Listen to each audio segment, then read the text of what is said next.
Friends, आप सबका स्वागत है राजस्थान एकेडमी पे। जैसे आप सबको पता है, हम अपकृत्य विधि पढ़ रहे हैं। आज की इस वीडियो में हम अपकृत्य विधि के जो अपवाद है उसमें है स्वेच्छा से खतरा मोल लेना, उस सिद्धांत के बारे में पढ़ेंगे कि वो क्या बोलता है। जैसे आपको पता है कि स्वेच्छा से उठाई गई जोखिम या स्वेच्छा से खतरे को मोल लेना, किसी कार्य के लिए हम खुद हाँ बोलते हैं कि उससे जो खतरा है हमें पता है, उसके बाद भी हम उस कार्य को करते हैं, उसके लिए हाँ करते हैं, तो उससे जो हानि होती है उसके लिए हम अपकृत्य विधि के अंतर्गत जाके क्षतिपूर्ति प्राप्त नहीं कर सकते हैं। यही है कि स्वेच्छा से खतरे को मोल लेना।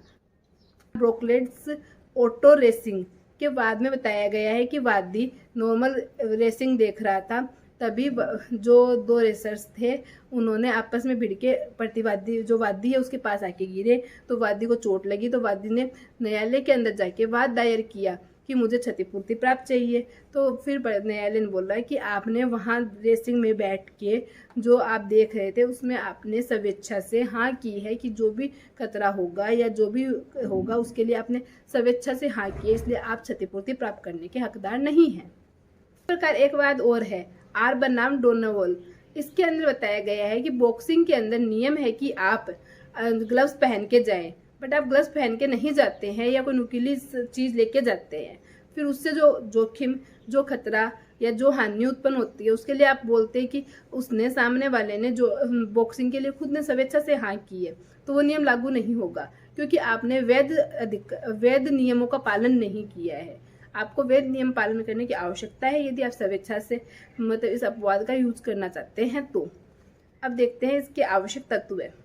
किसी कार्य का स्वेच्छित किया जाना, सम्मति, स्वतंत्र होना और सम्मति उसी कार्य के लिए होना जो किया जा रहा है वही कार्य किया जाना, और वैध सम्मति होना वही होनी चाहिए जो हमने जिस कार्य के लिए दी है वही किया जाना चाहिए, और खतरा उसी टाइप का, उस कृत्य उतना ही उससे तक सीमित होना चाहिए, कृत्य उतना ही सीमित होना चाहिए जितने के लिए हमने सहमति दी है। अब जो स्वेच्छा से खतरा मोल लेना अपवाद है, इसकी कुछ सीमाएं हैं, कुछ लिमिटेशन है, कुछ अपवाद है जहाँ पे यह हम अपवाद लागू नहीं कर सकते हैं। विधिक कर्तव्य का भंग होना पहला अपवाद है। इसके अंदर जैसे हम कोई व्यक्ति है जिसके जो विधिक कर्तव्य बनते हैं उनका उल्लंघन करता है, उसके बाद वो बोलता है कि इसने तो स्वेच्छा से ये कार्य किया है, तो उसके अंदर हम नहीं मानेंगे कि उसने ये कार्य किया है। जैसे हम मानते हैं श्रम विधि है, श्रम विधि के अंदर जो स्त्रियां होती है, लेडीज होती है, उनको रात में कारखाने में काम करना मना है, बट कोई व्यक्ति, कोई कारागार जो व्यक्ति है उनको काम पे रख लेता है रात में, और फिर बोलते हैं ये महिलाएं अपनी इच्छा से रात में काम करने के लिए आ रही है, कोई जोखिम उत्पन्न होता है, तो वो ये बहाना लेके नहीं बच सकते हैं, उन्हें क्षतिपूर्ति देनी पड़ेगी क्योंकि उन्होंने जो श्रम विधि के अंदर विधि है उसका उल्लंघन किया है। दूसरा अपवाद है बचाव। यदि कोई व्यक्ति अपने खुद के सुरक्षा के लिए, बचाव के लिए स्वेच्छा से कोई जोखिम उठाता है तो वह इस अपवाद का सहारा नहीं ले सकता है। मान लीजिए मैं किसी शॉप पे जाती हूँ और वहाँ पे कोई रिपेयरिंग का काम चल रहा है, उसके कारण मुझ पे कोई पत्थर वत्थर कुछ गिरने वाला होता है, तो मैं उससे बचने के लिए इधर उधर होती हूँ, तो उधर से मैं गिरने से मेरे हाथ पे चोट लग जाती है, तो मैंने स्वेच्छा से मैं उस साइड में गई और मुझे चोट लगी, बट यह मैं अपवाद का सहायता नहीं ले सकती क्योंकि मैंने अपने बचाव के, एक सामान्य प्रज्ञावान व्यक्ति अपने बचाव के लिए जो कार्य करता वो मैंने किया है। तीसरा है उपेक्षा और असावधानी। कोई कार्य उपेक्षा और असावधानी के कारण घटित होता है तो उसके अंदर वह स्वेच्छा से खतरा मोल लिए में नहीं आता है। इसे एक उदाहरण द्वारा समझते हैं। कै है जो खै के पास अपना इलाज शल्य चिकित्सा कराने चाहता है।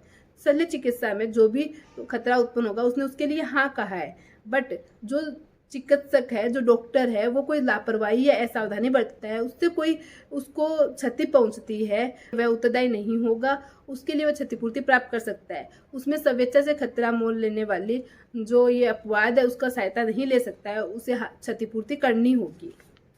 लेटर बनाम कैल कोस कंपनी लिमिटेड एक महत्वपूर्ण वाद है जो असावधानी और उपेक्षा के इस अपवाद को समझाता है। इसमें बताया गया है कि कंपनी की जो एक रेलवे सुरंग थी उससे सामान आता जाता था रेल के अंदर, बट वह सुरंग साधारण आम जनता के लिए भी उपयोग में ली जाती थी।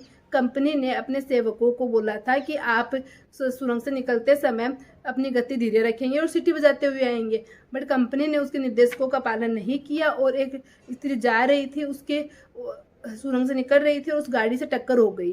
तो यह स्वेच्छा से खतरा मोल लेना नहीं होगा, क्योंकि आम जनता को पता है यहाँ से गाड़ी निकलती है, बट उनको उनके उपेक्षा के कारण वो हुआ है कि गाड़ी वालों की, कि उन्होंने उसकी स्पीड ज़्यादा रखी और अपने हॉर्न नहीं बजाया, इसलिए न्यायालय ने निर्णय दिया कि उन्हें क्षतिपूर्ति देनी पड़ेगी।